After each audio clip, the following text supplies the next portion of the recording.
Welcome back to फार्मिस्टिक। तो कभी तुमने सोचा है how tiny tiny atoms form relationship? It's all about bonding. So today in this video we will dive into the fascinating topic of chemical bonding, the invisible force that holds atom together.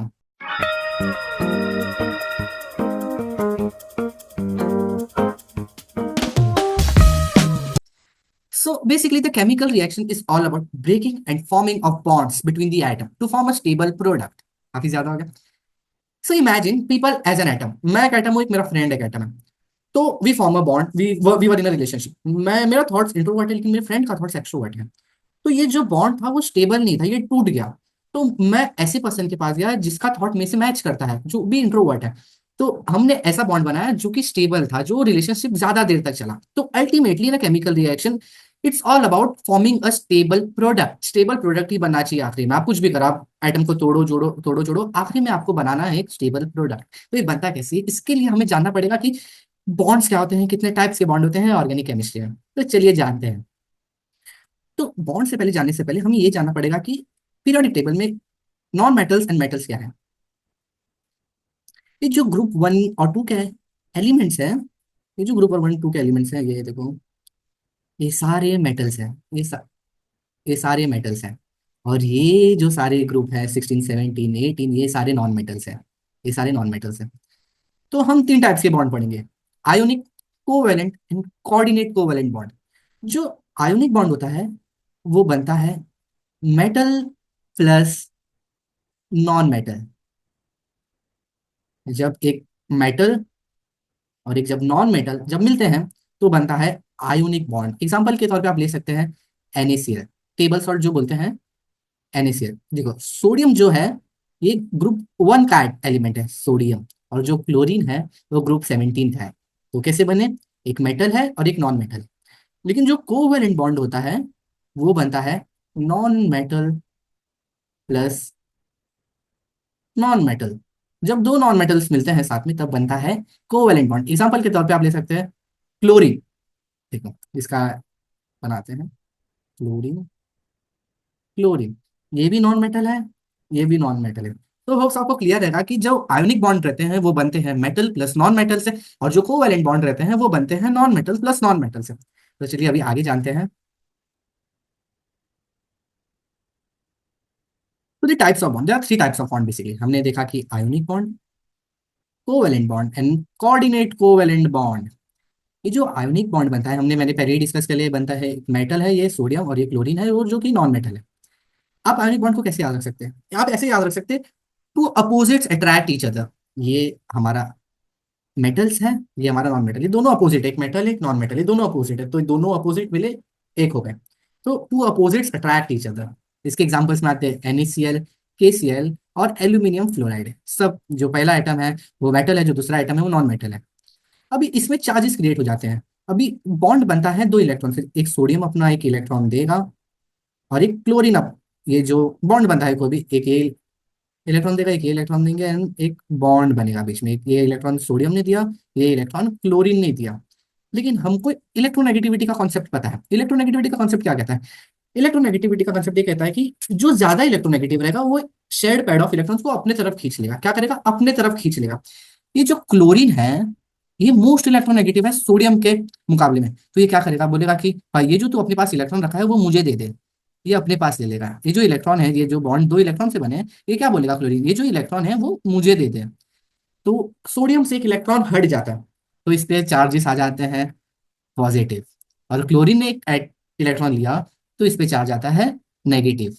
तो उससे आपको clear रहेगा कि ये charges कैसे हैं, क्योंकि जो क्लोरीन है वो ज्यादा इलेक्ट्रोनेगेटिव है। और इलेक्ट्रोनेगेटिविटी का कंसेप्ट ये कहता है कि शेयर्ड पेयर ऑफ इलेक्ट्रॉन को अपने तरफ खींचना। तो क्लोरीन ने अपनी तरफ एक इलेक्ट्रॉन को खींच लिया, इसके लिए उसके पास नेगेटिव चार्ज आ गया है, इसके पास पॉजिटिव चार्ज आ रहा है।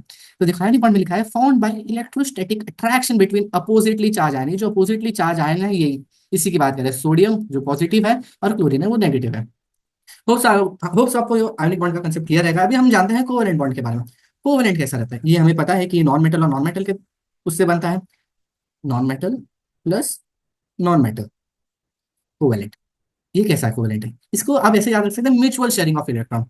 तुम जो पकड़ लो हाथ मेरा, ऐसा है। अगर उसने मेरा हाथ पकड़ लिया हम दुनिया बदल सकते हैं। तो ये भी यही कहता है कि बच्चा एक इलेक्ट्रॉन तू दे, एक इलेक्ट्रॉन मैं दूंगा, और दोनों जन म्यूचुअली शेयर करेंगे। कभी देखो जरूरत रहेगा तो तू ले लेना, जब मुझे जरूरत रहेगा तो मैं ले लूँ। वो कोवेलेंट मतलब म्यूचुअली शेयर करते हैं वो, इसलिए form by mutual sharing of electrons. हमने पढ़ा है क्लोरीन Cl2, ये कैसे बनता है? Cl single bond Cl।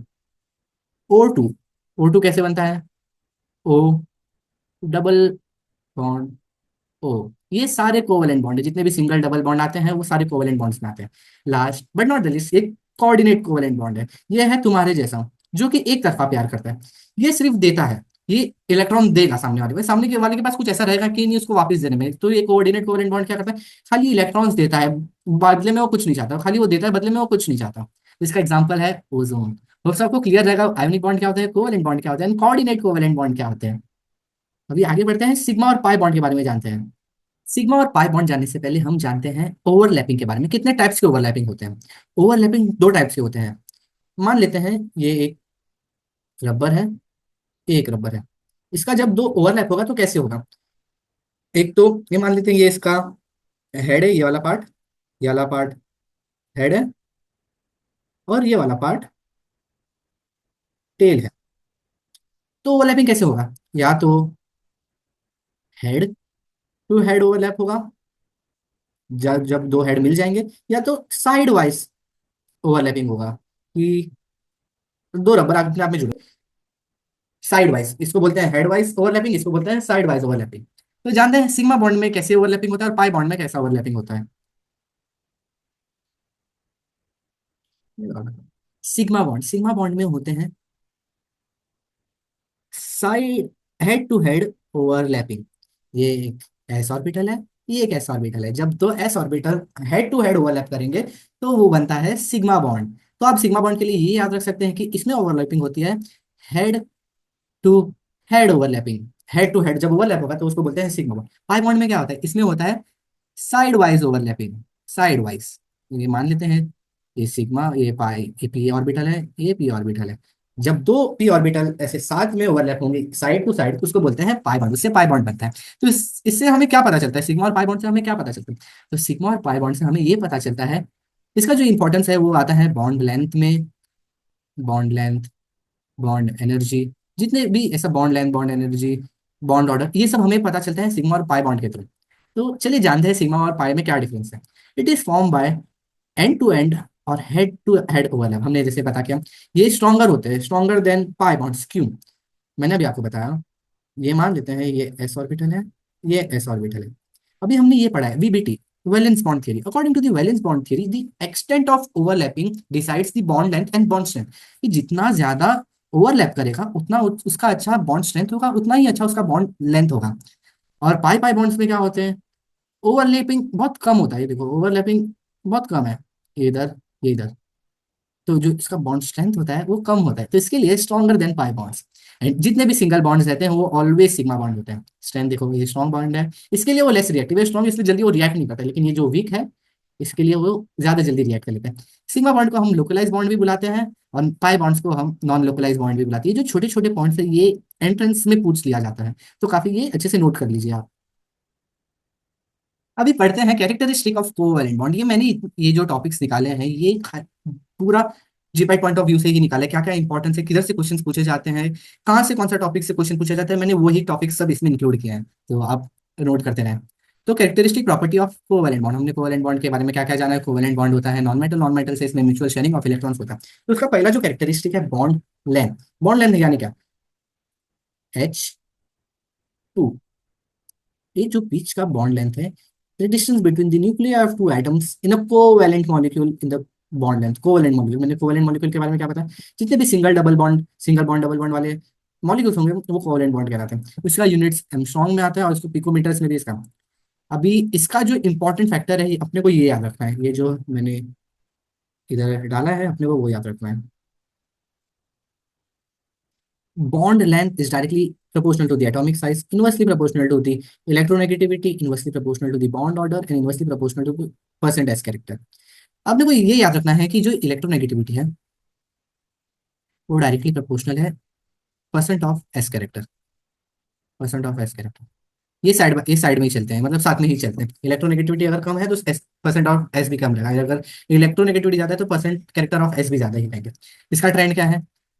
Single bond बड़ा है डबल बॉन्ड से, डबल बॉन्ड बड़ा है ट्रिपल बॉन्ड से, मीन्स इसका ये सिंगल बॉन्ड सबसे बड़ा है, डबल बॉन्ड उससे बीच, और लास्ट में ट्रिपल। ये आपको ट्रेंड याद रखना है। बॉन्ड लेंथ सबसे बड़ा होता है सिंगल बॉन्ड का, फिर उसके बाद आता है डबल बॉन्ड, फिर उसके बाद आता है ट्रिपल बॉन्ड। बॉन्ड लेंथ के बारे में आपको इतना ही जानना है, एंड ये जो प्रोपोर्शनलिटी है वो याद रख लेना। नेक्स्ट आता है बॉन्ड एनर्जी। इसका क्या मतलब है? The average value of all bond dissociation energy in a molecule. Bond energy मतलब क्या? ये बॉन्ड तोड़ने को कितना ताकत लगता है उसको बॉन्ड एनर्जी बोलते हैं। अभी हमने ये जाना है कि सिंगल बॉन्ड, डबल बॉन्ड और ट्रिपल बॉन्ड, सबसे ज्यादा एनर्जी लगेगा ये बॉन्ड को तोड़ने में, क्योंकि इसका जो बल्कि से ज्यादा है, 3 बॉन्ड साथ में है, ये आसानी से टूट जाएगा और ये कम टूटेगा। तो factors order of strength various of bonds, triple bond, double bond and single bond, हमें इसका भी फैक्टर्स अफेक्टिंग याद रखना है। Bond energy is directly proportional to the percent S character, directly proportional to the electronegativity, directly proportional to the bond order, inversely proportional to the atomic size. ये देखो, जहां भी ये तीनों साथ में ही चलती है, या तो ये नीचे रहेंगे या तो ऊपर रहेंगे, तो ज्यादा याद नहीं रखना, खाली अगर परसेंट एस कैरेक्टर आपने याद रख लिया बहुत ज्यादा। So bond energy directly proportional to the percent S character, inversely proportional to the atomic size, बस, क्योंकि ये तीनों साथ में ही चलते हैं। बॉन्ड ब्रेकिंग, बॉन्ड ब्रेक दो टाइप से होते हैं, एक तो होमोलिसिस होता है, एक तो हेट्रोलिसिस होता है। होमोलिसिस मतलब क्या? मान लो ये मॉलिक्यूल है, जब ये बीच से टूटा है, बीच से टूटा मतलब एक इलेक्ट्रॉन इसके पास गए, एक इलेक्ट्रॉन इसके पास है, तो इसको बोलते हैं होमोलिसिस। Homolysis bond breaking. और हेट्रोलिसिस क्या होता है? जब यही दो बॉन्ड एक तरफा टूटे, मतलब इसका जो इलेक्ट्रॉन है ये ही ले लिया, तो मतलब बीच में नहीं टूटा, ये एक तरफा टूटा, ये सब इसने ही ले लिया, तो इसको बोलते हैं हेट्रोलिसिस। बॉन्ड ब्रेकिंग का वही कंसेप्ट है, या तो होमोलिटिक बॉन्ड ब्रेक होगा या तो हेट्रोलिटिक बॉन्ड ब्रेक होगा। Bond order, the number of covalent bond in a molecule is known as bond order, मतलब जितने सिंगल बॉन्ड डबल बॉन्ड जितने भी होंगे उसको बॉन्ड ऑर्डर बोलते हैं। होप्स आपको क्लियर होते रहेंगे। एक कंसेप्ट आता है इलेक्ट्रोनेगेटिविटी का। इलेक्ट्रोनेगेटिविटी का मैंने आपको बता दिया है कि जो ज्यादा इलेक्ट्रोनेगेटिव रहेगा वो अट्रैक्ट करेगा शेयर्ड पेयर ऑफ इलेक्ट्रॉन को। मैं ज्यादा इलेक्ट्रोनेगेटिव हूँ मेरे सामने वाले से, तो मैं उसका जो इलेक्ट्रॉन है अपने पास खींच लूंगा। इसका एक ऑर्डर है वो आप याद रखना। Fluorine is most electronegative, then oxygen, then nitrogen, then chlorine, then bromine. आप इतना याद रख लेना इलेक्ट्रोनेगेटिविटी ऑर्डर में। फोन कलीबर, FON CL एंड BR, ये इलेक्ट्रोनेगेटिव का सीरीज आप याद रख लेना, आपको बहुत ज्यादा मदद होगा आगे। ये कभी भी ना बेसिक्स अपना बहुत स्ट्रांग रखने का। ये हम डिलीट कर देते हैं, आगे बढ़ते हैं। मैंने कुछ एमसीक्यूज रखे हैं, इसको सॉल्व करते हैं। क्या लिखा है इसमें? Which of the following statement is true about pi bonds. अभी हम फटाफट रिवाइज कर लेते हैं पाई बॉन्ड्स क्या क्या पर। इसमें हमने पढ़ा था कि साइड टू साइड ओवरलैप होता है, ये स्ट्रांग नहीं रहता, ये कम स्ट्रांग रहता है सिग्मा बॉन्ड से। और इसका क्या पढ़ा था हमने? ये मोर रिएक्टिव है, क्योंकि जल्दी टूट जाता है तो मोर रिएक्टिव है। So they are stronger than sigma bond, नहीं, सिग्मा बॉन्ड ज्यादा स्ट्रॉन्गर होता है। They are form to end overlap, नहीं, ये साइड टू साइड ओवरलैप होता है। They are form by side wise, yes side wise होता है ये। They are always present in single bond, नहीं, सिंगल बॉन्ड में हमेशा सिग्मा बॉन्ड प्रेजेंट होता है, sigma bond. In a covalent bond, ये होगा। अब इसका आंसर सही क्या है? This are found by side wise overlapping of orbital. ये देखो इतने बेसिक क्वेश्चन पूछते हैं जीपैट में। सेकंड क्वेश्चन ये कहता है कि इन कोवेलेंट बॉन्ड एटम शेयर, इसमें क्या पूछा है? जो जो भी कोवेलेंट बॉन्ड्स बनते हैं ये बनते किससे हैं? प्रोटॉन से बनते हैं, न्यूट्रॉन से बनते हैं, या इलेक्ट्रॉन से बनते हैं? तो मैंने बोला था कि ये बॉन्ड बनते हैं, ये एक एटम इलेक्ट्रॉन शेयर करेगा और ये एक एटम इलेक्ट्रॉन शेयर करेगा, तो दो अपने जो इलेक्ट्रॉन शेयर करते हैं उससे एक बॉन्ड बनता है, तो इसका सही आंसर है इलेक्ट्रॉन।